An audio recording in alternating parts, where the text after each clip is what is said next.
2013 වසරේ තාක්ෂණවේදීය විෂය ධාරාව හඳුන්වා දීම අපේ රටේ දරුවන්ගේ අධ්‍යාපනය නව මාවතකට යොමු කිරීමට සමත් වුණා. ඒ සමගම අපේ දරුවන් න්‍යායාත්මක දැනුම සමගින් ප්‍රායෝගික දැනුම ලබා ගැනීම සඳහා යොමු වුණා. මම ඉතා තදින්ම විශ්වාස කරන දෙයක් තමයි අපි දරුවන් තැනිය යුත්තේ අනාගත වැඩලෝකයට ගැලපෙන ගෝලීය රැකියාව වෙළඳපොළට යොමු කළ හැකි නිර්මාණශීලී දරුවන් ලෙස. ඉතින් තාක්ෂණවේදීය විෂය ධාරාවේ ප්‍රධාන විෂය වන තාක්ෂණවේදීය සඳහා විද්‍යාව විෂය අනාගත වැඩලෝකයට අත්‍යවශ්‍ය වන ගණිතය, භෞතික විද්‍යාව, රසායන විද්‍යාව, ජීව විද්‍යාව සහ සාමාන්‍ය තොරතුරු තාක්ෂණය යන රසවත් විෂය කරුණු වලින් සමන්විත විෂයක්. මේ විෂය ඉගෙනීමට ලැබීම මා ලද භාග්‍යයක් කොට මා සලකනවා.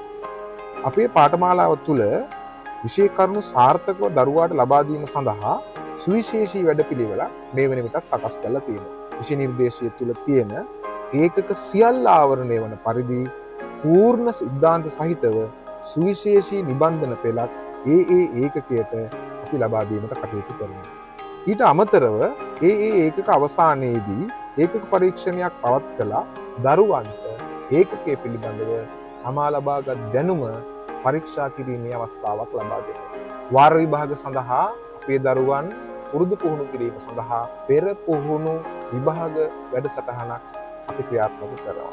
ඉතින් පන්ති කාමරය තුල ගුරුවරයා පමණක් නොව ගුරුවරයා සමග දරුවන්ද වැඩ කරන පරිසරයක් ගොඩනගන්න අපි සෑම විටම උත්සාහ කරනවා. පසුගිය වසරවල අපේ දරුවන් ලබාගත් ජාතික මට්ටමේ ප්‍රතිඵල සහ දිස්ත්‍රික් මට්ටමේ ප්‍රතිඵල අපේ වැඩසටහනේ අපේ පාඨමාලාවේ සාර්ථකත්වය මනාවට පෙන්වන්න කරනවා. ඉතින් උත්සාහය, උනන්දුව, කැපවීම විතරක් අරගෙන සියලු දෙනාටම ජය වේවා.